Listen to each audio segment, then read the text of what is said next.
Jason, Manuel. I saw you snapping there. Well, that's Istvan, good for you. Istvan. Yeah, Istvan, good. And I met Jan before too. Value teachers and education more, and the democratic process of negotiation. And I'm brokenhearted here tonight that this is going on. That we even have to be here. It shows that there's something wrong in our society. What's it going to take? I think it's going to take our whole society to say that education really matters, that teachers matters, and that democracy matters. We fought hundreds of years for labor laws and thousands of years for human rights. And we were looking to elevate our society to become better and more progressive, not regress to a time where we are dictated how we will live our life and what kind of wage we'll get. I want just let us negotiate a fair wage. I don't want to be a millionaire, just a fair wage for what we do. Children are the greatest treasure we have in our nation, in the world, and we should value them and our education system. David, what grade do you teach? I teach 5-6 this year. What brought you out here tonight? Well, to be honest, I'm here not necessarily as a teacher, but I'm also a parent, I'm a citizen, and what brought me here tonight is the way the board has handled the progress reports, the fact that they're disciplining good teachers for standing up really for democracy.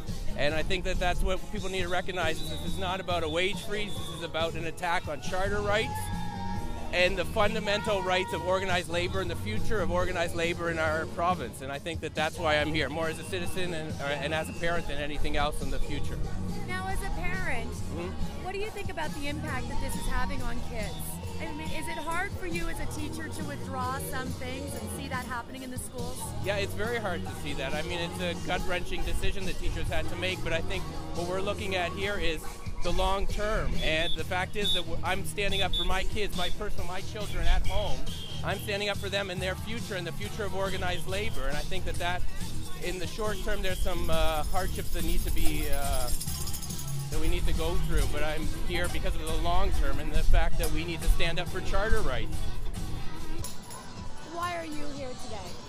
I'm here today to show that teachers stand in solidarity for what's important for all members of our society, which is to have the rights to collectively bargain and to be able to stick up for what you think is right in society. So, what is the biggest problem with this bill for you? The biggest problem with this bill for us is, number one, it changes the rules of the game in the middle. And it takes away our rights to collectively bargain, and it gives the government unprecedented control over how it can affect public education. Is it hard this school year, seeing what's going on and having to withdraw some things from the schools? It's extremely difficult this year because the government has set a tone where we have no choice but to react, because teachers only deal with stuff involving students, and those are the only services we can withdraw. Teachers love doing tons of extracurriculars, but the problem is that the only pushback we have is to withdraw services, and unfortunately the group that needs to hear it, our government, is not listening. Is it a tough school year so far? Yes, it is a tough school year, yes it is. But personally, I feel this could all end very quickly if Bill 115 was repealed. See, teachers want to be in the classrooms, teachers do not want job action, but at the same time, our government cannot have unprecedented control over what's going on and affect our classrooms and the fact of education of students the way it's going on right now. I don't see this ending anytime soon. I personally think it will end soon as the Education Minister Broughton repeals this legislation, and OSSTF and the Elementary Teachers of Ontario will go back to business as usual. But the problem is that our hands are tied with the lack of flexibility. We've tried to negotiate and it's fallen upon deaf ears. Now, are some teachers being penalized over the progress reports? Teachers that did not complete the progress reports as per the TDSB standard are being penalized by having meetings with their principals. It's just interesting that in other boards like Peel, their board was supportive while ours was not. It's really unfortunate. So have you had to have a meeting yet? Meetings at my school in the beach.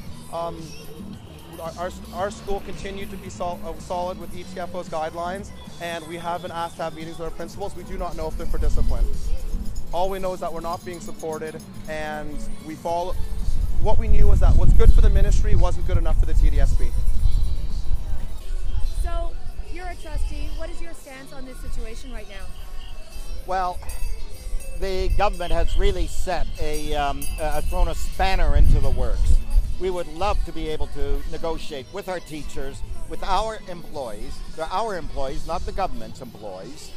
We would love to dearly negotiate with them for an agreement, which is an open negotiations where everything is on the table, and be fair to our teachers and to ourselves as well at the same time.